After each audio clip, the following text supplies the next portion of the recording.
जालपालं कनत्कण्ठमालं शरश्चन्द्रपालं महादैत्यकालं नभोनीलकायं दुरावारमायं सुपद्मासहायं भजेऽहं भजेऽहम् सदाम्भोधिवासं कलपुष्पहासं जगत्सन्निवासं शतादित्यभासं गदाचक्रशस्त्रं लसस्फीतवस्त्रं हसाच्चारुवक्त्रं भजेऽहं भजेऽहम्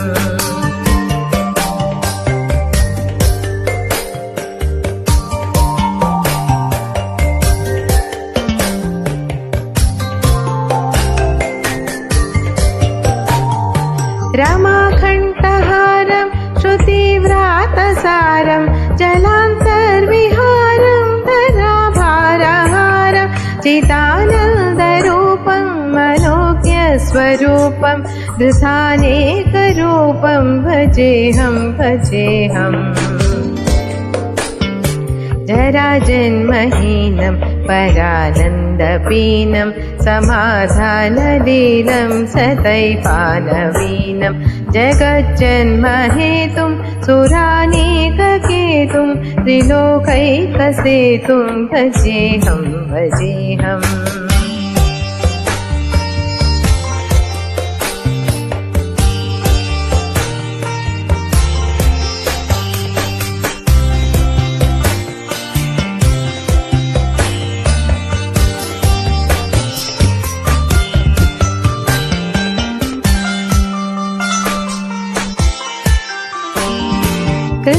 कृतान्मायदानं खगादेशयानं विमुक्तेर्निदानं हरारातिमानं स्वभक्तानुकूलं जगत्वृक्षमूलं निरस्तार्थशूलं भजेऽहं भजेऽहम्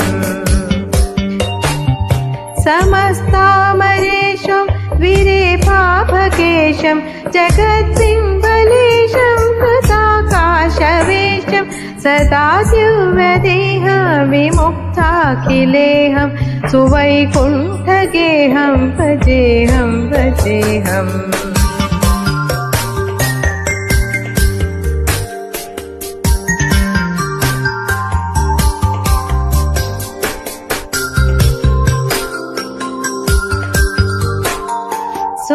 सुरालीबलिष्ठं त्रिलोके परिष्ठं गुरूणां करिष्ठं स्वरूपैकनिष्ठं सदा योधधीरं महावीरवीरं भवाम्बोधितीरं भजेऽहं भजेऽहम्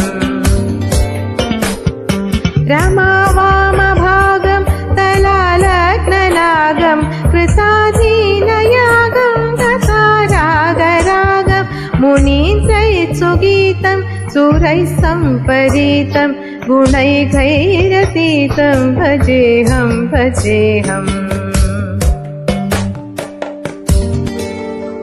श्री हरि ओम।